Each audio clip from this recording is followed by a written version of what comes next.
Okay, so let's picture this. It's 2026, you've decided this is the year you're going to do it. Get solar panels, finally slash those crazy energy bills.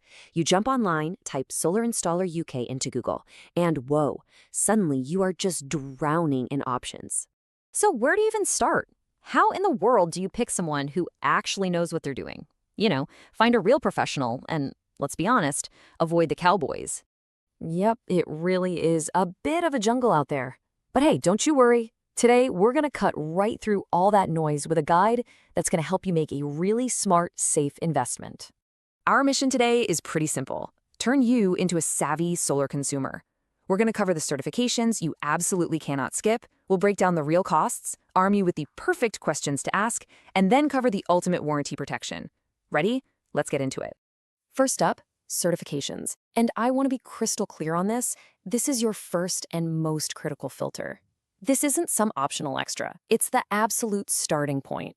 The big one you need to remember is MCS. That's the Microgeneration Certification Scheme. Just think of it as the official UK gold standard. It's a list of over 1,800 approved installers. And this isn't just some nice-to-have badge on their website. It is absolutely critical. And the difference is, well, it's night and day.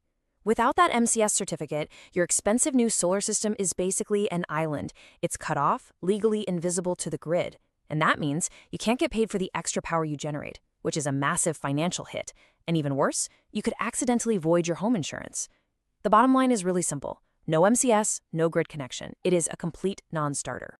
Now, beyond the technical stuff, there are other layers of protection to look for. There's RECC, the Renewable Energy Consumer Code, which protects you from those dodgy, high-pressure sales guys. And then there's Trustmark, which is a government-endorsed seal for quality work. Now, here's the thing. You can't just trust a logo they've slapped on their van. Anyone can copy and paste the picture, right? You have to check it yourself.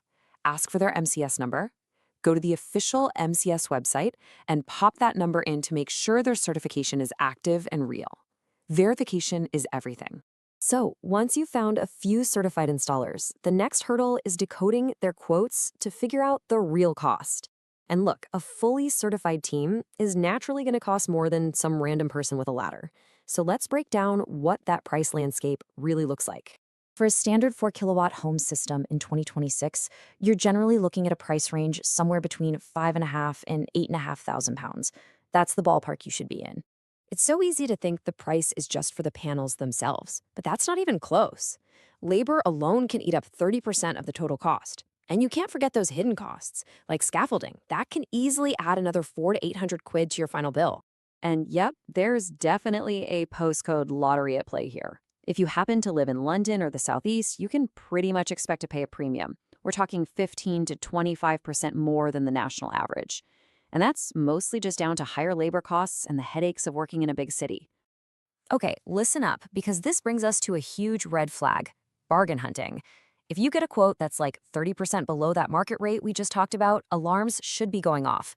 It almost always means they're not licensed, they're cutting dangerous corners, or they're using cheap junk that won't last 5 years. You know the saying, buy nice or buy twice. All right, so you've filtered out the cowboys using certifications, and you got a few reasonable quotes in hand. Now it's time to actually vet them properly. Let's arm you with the right questions to ask. This one is so important. You need to ask, are your installers employed directly by you, or are they subcontractors? Why does this matter? Well, in-house teams mean the company is directly accountable. They have quality control.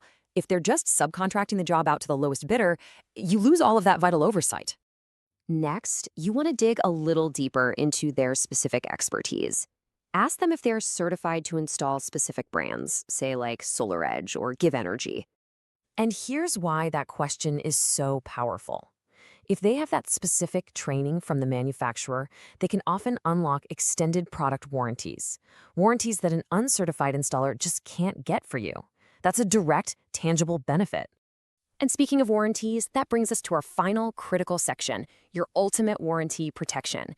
Think of this as the final safety net for your big investment. Now, this is a point where so many people get tripped up. You have to understand that there are two totally different warranties. First, you've got the product warranty. That covers the actual hardware, the panels, the inverter, and that's usually from the manufacturer for a long time, like 25 years. But then you have the workmanship warranty. This covers the quality of the installation itself, how well they actually attached everything to your roof. This one comes from the installer, and it's often for a much, much shorter time, sometimes just 2 to 10 years. So here's the rub. If the panels are bolted on badly and you get a leak, that's a workmanship issue. But what happens if your installer goes out of business 2 years down the line?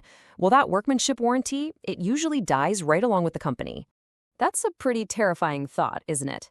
But there is a solution. You need to specifically ask for an insurance-backed guarantee, or an IBG. This is a special policy that steps in and honors your workmanship warranty even if the original installer disappears. It is your ultimate protection. So let's bring it all home. Here's your action plan. First, filter every single installer through the MCS database. No exceptions. Get at least 3 detailed itemized quotes. Ask them about their teams. Are they in-house or subcontractors? And most importantly, insist on getting an insurance-backed guarantee. And I'll just leave you with this final thought. A warranty is only as strong as the company standing behind it. And if that company might not be around in a few years, you absolutely need a backup plan. Making the right choice now is what ensures your investment stays safe for decades to come.